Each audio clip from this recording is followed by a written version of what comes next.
Namaste. In this video, we will learn how to make rack and pinion mechanism in Solidworks.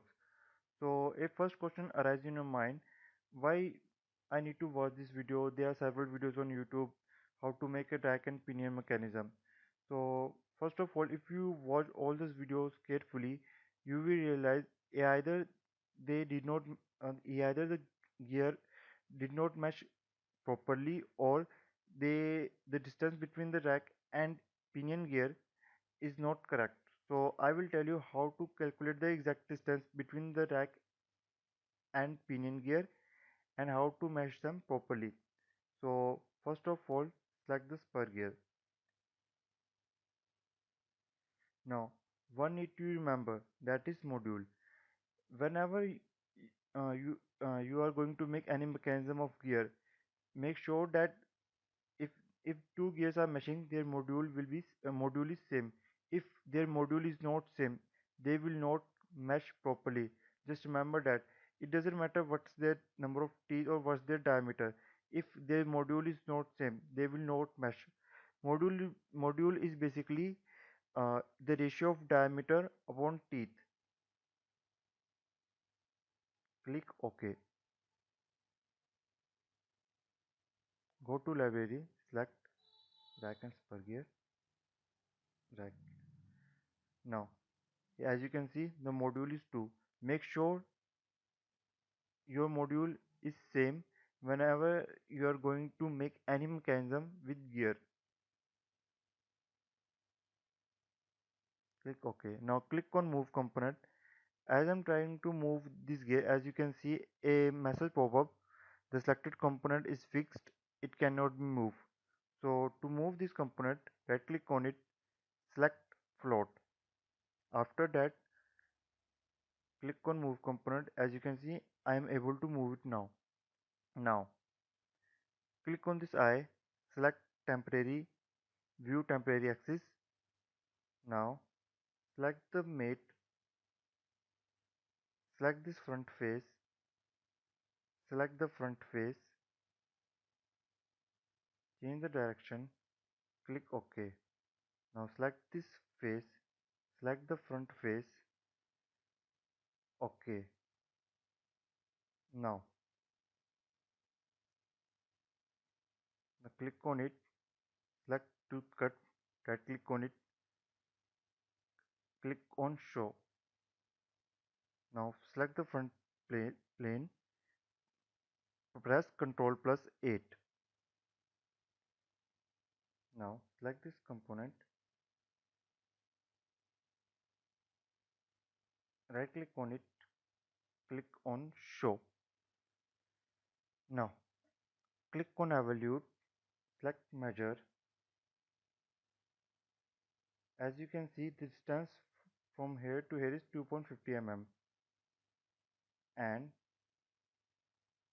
the diameter and the pitch of the gear is 50 mm, that is diameter. So to calculate the center distance between two of them, the formula is R, that is 25 mm.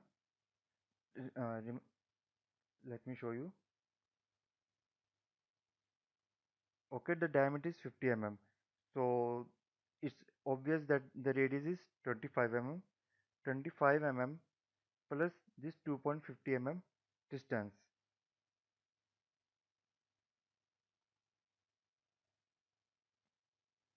Okay, now select this face, click on mate,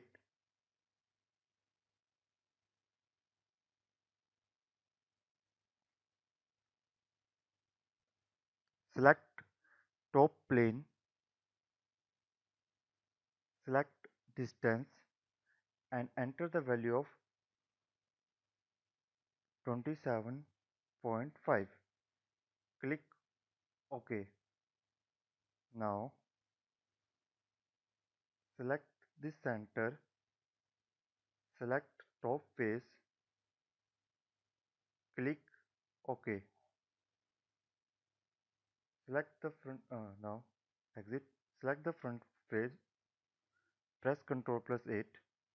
Now Go to move component, click on the arrow, click on rotate component. Now, as you can see, the gear is not properly fixed. So to fix at some place, click on mate, select this axis, select right plane, click OK. As you can see, uh, the teeth are not at exact place. So first of all, uh, place them in exact place, click OK. Now, after that, go to mate,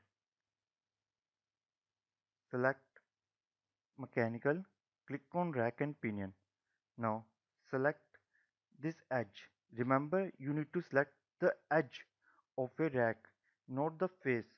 Now, in pinion gear, select this pitch. Okay. Uh, what many people I saw do that, they select the this hole in pinion gear. Remember, if you select this, uh, when you try to do simulation, they will not mesh properly or give you wrong results. So make sure you always select the line as I show, this line. Okay, click OK. Now after that, just you can see it mesh properly and working very good, greatly. Now just to make it more clear, I click on it, click hide the sketches. Basically, now I'm hiding the sketches. Right click on it, click hide,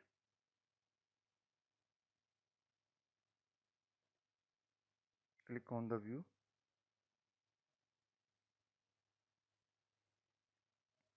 As you can see, gears are properly meshed and it's working fine.